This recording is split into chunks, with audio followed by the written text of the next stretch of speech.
ആരും കൊതിച്ചു പോകും. അതാണ് ടാഗ് ലൈൻ. മോഹൻലാൽ അഭിനയിച്ച വിൻസ്മേര ജുവൽസിന് വേണ്ടി പ്രകാശ് വർമ്മ നിർമ്മിച്ച ഏറ്റവും പുതിയ അഡ്വർടൈസ്മെൻറ്റിൻ്റെ ടാഗ് ലൈനാണ് ഞാൻ പറഞ്ഞത്. മോഹൻലാലിൻ്റെ അതിഗംഭീരമായ സ്ത്രൈണഭാവത്തിലുള്ള ഒരു പകർന്നാട്ടം ഈ പരസ്യ ചിത്രത്തിൽ നിങ്ങൾക്ക് കാണാം. പ്രകാശ് വർമ്മയുടെ സംവിധാനത്തിൽ പുതിയ ഒരു കോൺസെപ്റ്റിലാണ് ഈ പരസ്യ ചിത്രം വന്നിരിക്കുന്നത്. വീട്ടിൽ സ്വർണം വെച്ചിട്ട് നാട്ടിൽ തെണ്ടി നടക്കാതെ എന്നുമൊക്കെ മോഹൻലാൽ പറയുന്ന പരസ്യങ്ങളൊക്കെ നമ്മൾ കണ്ടിട്ടുണ്ട്. AC കമ്പനിക്കും അതുപോലെ ഫൈനാൻസ് കമ്പനിക്കും ഒക്കെ മോഹൻലാൽ പരസ്യം ചെയ്യുന്നതും നമ്മൾ കണ്ടിട്ടുണ്ട്. എന്നാൽ ഈ ഒരു പരസ്യം ഇത് മാത്രം എന്തുകൊണ്ടാണ് ജനശ്രദ്ധ ആകർഷിച്ചത്, എന്തുകൊണ്ടാണ് ഈ പരസ്യ ചിത്രം വ്യത്യസ്തമാകുന്നത് എന്നതിനെക്കുറിച്ചാണ് ഈ വീഡിയോ ഇന്ന് പരിശോധിക്കുന്നത്. അജയ്സ് പ്രസിൻ്റെ പുതിയൊരു വീഡിയോയിലേക്ക് എല്ലാവർക്കും സ്വാഗതം. Welcome to Ajay's press. Here what we do is express. എന്തുകൊണ്ടാണ് ഈ പരസ്യ ചിത്രം വ്യത്യസ്തമാകുന്നത്? ഒന്നാമത്തെ കാര്യം കോൺസെപ്റ്റാണ്. ഏറ്റവും ശ്രദ്ധേയമായ രണ്ടാമത്തെ കാര്യം മോഹൻലാലിൻ്റെ പെർഫോമൻസാണ്. മൂന്നാമത്തെ കാര്യം അതിൻ്റെ വിഷ്വൽസാണ്. നാലാമത്തെ കാരണം പ്ലോട്ടും അതിൻ്റെ നറേഷനുമാണ്. പരസ്യം മുന്നോട്ട് വയ്ക്കുന്ന ഒരു സോഷ്യൽ കമൻട്രി ഉണ്ട്. അതാണ് ഏറ്റവും ശ്രദ്ധേയമാകുന്ന മറ്റൊരു കാരണം.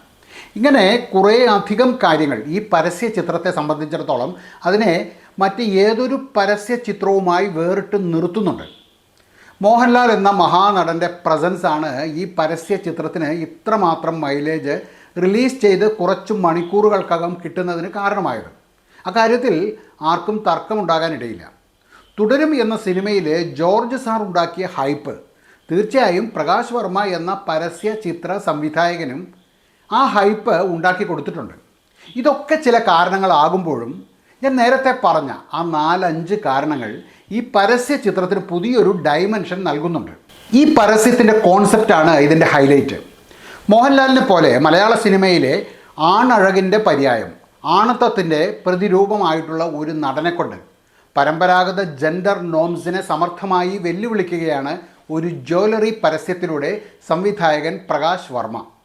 സമർത്ഥമായി എന്ന് ഞാൻ പറഞ്ഞതിന് ഒരു കാരണമുണ്ട്.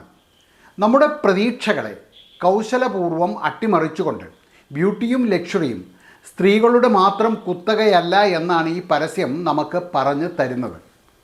ആരും കൊതിച്ചു പോകുമെന്ന ടാഗ് ലൈൻ പോലും ഈ ഒരു ഐഡിയയെ ശക്തിപ്പെടുത്തുന്നു.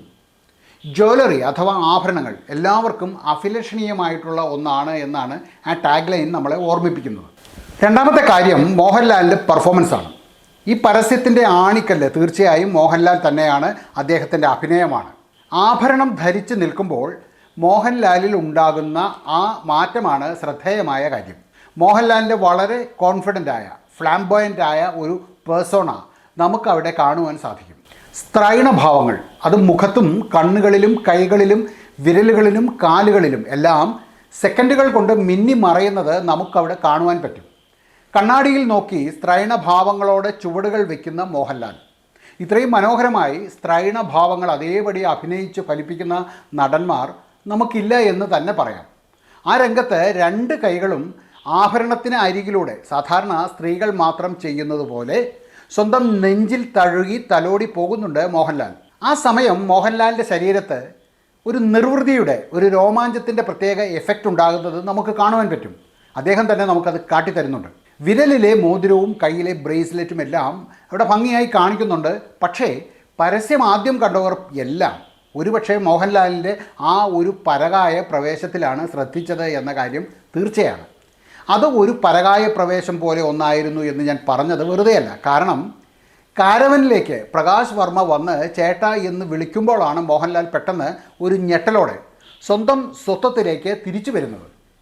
അതുവരെ ഒരു സ്ത്രീയുടെ ശരീരത്തിലേക്ക് പ്രവേശിച്ച് നിൽക്കുകയായിരുന്നു മോഹൻലാൽ. മോഹൻലാൽ ഒടുക്കം പ്രകാശ് വർമ്മയെ കാണുമ്പോൾ ചിരിക്കുന്ന ഒരു ചിരിയുണ്ട്. ആ ചിരിയെ എങ്ങനെയാണ് വിവരിക്കേണ്ടത് എനിക്കറിയില്ല.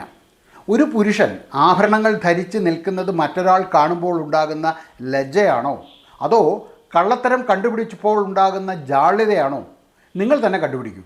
ഇങ്ങനെ ഒരു സ്ത്രൈണഭാവങ്ങളോടെ മോഹൻലാലിനെ അവതരിപ്പിക്കുമ്പോൾ ആഭരണങ്ങൾ അതേത് തരമായാലും മോഹൻലാൽ എന്ന നടൻ ധരിക്കുമ്പോൾ ജെൻഡർ എന്ന സങ്കല്പത്തെ അത് ട്രാൻസെൻഡ് ചെയ്യുന്നു എന്നതിനാണ് ഇവിടെ ഊന്നൽ. ഇവിടെ അല്പസ്വല്പം തമാശ കലർത്തിയും എന്നാൽ സാമൂഹ്യ ചുറ്റുപാടുകളെ വെല്ലുവിളിക്കുകയും ചെയ്യുന്ന ആ ടാഗ് ലൈൻ മോഹൻലാൽ പറയുമ്പോൾ അത് മോഹൻലാൽ ആണ് പറയുന്നത് എന്ന ബോധ്യം പ്രേക്ഷകർക്കുമുണ്ട്. എന്തായാലും ഇങ്ങനെ ഒരു വേഷം ചെയ്യുവാൻ തയ്യാറായ മോഹൻലാലിന് അഭിനന്ദനങ്ങൾ പറയാതെ വയ്യ. പക്ഷേ ഇവിടെ ഞാൻ ആദ്യം പറഞ്ഞ കോൺസെപ്റ്റിനെ മറ്റൊരു തരത്തിൽ നമുക്ക് കോൺട്രഡിക്റ്റ് ചെയ്യുകയും ആകാം. ആ ആഭരണങ്ങൾ അണിയുമ്പോൾ മോഹൻലാൽ ഒരു സ്ത്രീയായി മാറുന്നു എന്ന് വേണമെങ്കിൽ പറയാം, അല്ലേ? അങ്ങനെ വരുമ്പോൾ സ്ത്രീകൾക്കുള്ളതാണ് ഈ ആഭരണങ്ങൾ എന്ന് മോഹൻലാൽ ഒന്നുകൂടി ഊന്നി പറയുന്നത് പോലെ എന്നും വേണമെങ്കിൽ നമുക്ക് പറയുവാൻ പറ്റില്ലേ? അതുകൊണ്ട് ജെൻഡർ നോംസിനെ ഇത് പൂർണ്ണ അർത്ഥത്തിൽ വെല്ലുവിളിക്കുന്നു എന്നും പറഞ്ഞുകൂടാ. പക്ഷേ പ്രകാശ് വർമ്മ ഉദ്ദേശിച്ചത് ഞാൻ ആദ്യം പറഞ്ഞ കോൺസെപ്റ്റ് തന്നെയാകണം തീർച്ച. ഇനി ഈ പരസ്യത്തിൻ്റെ വിഷ്വൽസിലേക്ക് വരുമ്പോൾ സ്വാഭാവികമായും ഏതൊരു പരസ്യത്തിൻ്റെയും ഊന്നൽ അത് മാർക്കറ്റ് ചെയ്യുവാൻ ഉദ്ദേശിക്കുന്ന പ്രോഡക്റ്റിലാണ് എന്നതുകൊണ്ട് ഇവിടെ ആഭരണങ്ങൾ മറ്റൊരു പരസ്യത്തിലും കാണാത്തതുപോലെ ഒരു കഥാപാത്രമായി വരുന്നുണ്ട്. കുറച്ച് നേരത്തേക്ക് വില കൂടിയ ആഭരണങ്ങൾ കാണാതെ പോകുന്നു. പോലീസിനെ വിളിക്കാം എന്നൊക്കെ ക്രൂ പറയുന്നത് നമുക്ക് കേൾക്കാം. ആഭരണങ്ങളുടെ ഡീറ്റെയിലിംഗ് വിഷ്വൽസ് അത് വളരെ നന്നായിട്ടുണ്ട്. ഒരു ആർട്ടിസ്റ്റിക് ഫോട്ടോ ഷൂട്ട് പ്ലാൻ ചെയ്യുന്ന സ്റ്റോറി ബോർഡ്, ഗംഭീര സെറ്റ്, മോഹൻലാലിൻ്റെ ക്യാരവൻ്റെ ഉൾവശമെല്ലാം ഭംഗിയായി തന്നെ എടുത്തിരിക്കുന്നു. ഇനി ഈ പരസ്യത്തിലെ വിഷ്വൽസിൽ ഏറ്റവും ഭംഗിയായതും ഗംഭീരമായി എന്ന് എനിക്ക് തോന്നിയതും പരസ്യത്തിൻ്റെ തുടക്കത്തിലാണ്. മോഹൻലാൽ കാറിൽ വരുന്നു. ഉള്ളിലിരിക്കുന്ന മോഹൻലാലിൻ്റെ തല ചരിച്ച് പുറത്തോട്ട് നോക്കുന്നത് പോലെ ഒരു ക്ലോസപ്പ് ഷോട്ട്. ഇവിടെ കാറിന് പുറത്ത് നിൽക്കുന്ന ഒരു സ്ത്രീയുടെ മുഖം കാറിൻ്റെ വിൻഡോ ഗ്ലാസിൽ പ്രതിഫലിക്കുന്നു. ആ മുഖത്തിൻ്റെ പ്രതിബിംബവും മോഹൻലാലിൻ്റെ മുഖവും ആ ഷോട്ടിൽ സിങ്ക്രൊണൈസ് ചെയ്ത് വരുന്നു. സംവിധായകൻ്റെ മനസ്സിൽ എന്താണോ അത് അദ്ദേഹം ആദ്യം തന്നെ വളരെ വ്യക്തമായി ആ ഒരൊറ്റ ഷോട്ടിലൂടെ സിംബോളിക്കായി പറഞ്ഞു വയ്ക്കുന്നു. ആദ്യത്തെ ഷോട്ട് വീഡിയോ ഒന്ന് പോസ്റ്റ് ചെയ്ത് കണ്ടാലേ നിങ്ങൾക്കത് മനസ്സിലാകൂ. ഇവിടെയാണ് പ്രകാശ് വർമ്മ എന്ന സംവിധായകൻ്റെ ബ്രില്യൻസ് നമുക്ക് മനസ്സിലാകുന്നത്. മറ്റൊന്ന് ഇതിൻ്റെ പ്ലോട്ടും അതിൻ്റെ നറേറ്റീവുമാണ്. ഒരു ആഭരണശാലയുടെ പരസ്യത്തിന് അനുയോജ്യമായ പ്ലോട്ട്, ഷൂട്ടിങ്ങിന് കൊണ്ടുവന്ന ആഭരണങ്ങൾ കാണാതെ പോകുന്നു. എന്നാൽ കണ്ടുപിടിക്കുമ്പോഴോ അത്യന്തം രസകരമായ ഒരു ട്വിസ്റ്റിലേക്ക് അത് നമ്മളെ കൊണ്ടുചെന്ന് എത്തിക്കുന്നു. പ്ലോട്ടും അതിൻ്റെ നറേഷനും വളരെ നന്നായിട്ടുണ്ട്. ഒരു പരസ്യം മാത്രമാണെങ്കിലും അത് ലക്ഷ്യമിടുന്ന ഒരു സോഷ്യൽ കമൻ്ററി ഉണ്ട്. ജെൻഡർ ഫ്ലൂയിഡിറ്റി, ജെൻഡർ ഇൻക്ലൂസിവിറ്റി, ഇതിലേക്കൊക്കെ വിരൽ ചൂണ്ടുമ്പോൾ തന്നെ ഒരു പുരുഷൻ ആഭരണങ്ങളെ ആവേശത്തോടെ വാരി പുണരുന്നത് പോലെ കാണിക്കുമ്പോൾ അത് പുതിയ ചില ചർച്ചകൾക്ക് വഴിവെച്ചേക്കാം. ഒപ്പം ആഭരണശാലയുടെ ബ്രാൻഡിൻ്റെ അപ്പീലും വർദ്ധിപ്പിച്ചേക്കാം. 1 മിനിറ്റും 49 സെക്കൻഡും കൊണ്ട് ഒരു ഹോൾ ഐഡിയ അങ്ങനെ തന്നെ പ്രേക്ഷകരിലേക്ക് എത്തിക്കുന്ന പ്രകാശ് വർമ്മയ്ക്കാണ് ഇവിടെ കയ്യടി ഫുൾ മാർക്കും. ഈ രംഗത്ത് ഇരുത്തം വന്ന ഒരു പരസ്യ ചിത്ര സംവിധായകനാണ് അദ്ദേഹം. കഥ പറയുന്ന രീതിയിൽ പുതുമ കൊണ്ടുവരിക, അതിൽ കലാപരിത കൂടി കലർത്തുക, ഇതൊക്കെ വളരെ കുറച്ച് പരസ്യ ചിത്ര സംവിധായകർക്ക് മാത്രം കഴിയുന്ന ഒന്നാണ്. അക്കാര്യത്തിൽ ഇദ്ദേഹത്തിൻ്റെ കഴിവ് എടുത്ത് തന്നെ പറയണം. സിംബോളിസം അത് എത്ര തന്മയത്വമായിട്ടാണ് അദ്ദേഹം ഉപയോഗിച്ചിരിക്കുന്നത് എന്ന് നോക്കുക. വളരെ കാഷ്വലായി സാധാരണ സംഭവിക്കുന്ന ഒന്ന്, പക്ഷേ എത്ര വിദഗ്ധമായിട്ടാണ് പ്രകാശ് വർമ്മ ആദ്യ ഷോട്ടിൽ അത് പ്ലേസ് ചെയ്തിരിക്കുന്നത് എന്നുകൂടി നിങ്ങൾ നോക്കണം.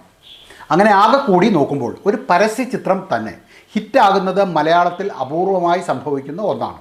ഒരു പരസ്യ ചിത്രം ആളുകൾ യൂട്യൂബിൽ സെർച്ച് ചെയ്ത് കാണുന്നതും ആദ്യമായിരിക്കും. കാണാത്തവർ യൂട്യൂബിൽ പോയി കണ്ടിട്ട് വേണം ഈ വീഡിയോ കാണുവാൻ. നിങ്ങളുടെ വിലയേറിയ കമൻസ് അറിയിക്കുക. ലൈക്ക് ചെയ്യുമ്പോൾ ഹൈപ്പ് ചെയ്യുവാൻ കൂടി മറക്കാതിരിക്കുക. വീഡിയോ കണ്ട എല്ലാവർക്കും നന്ദി. നമസ്കാരം.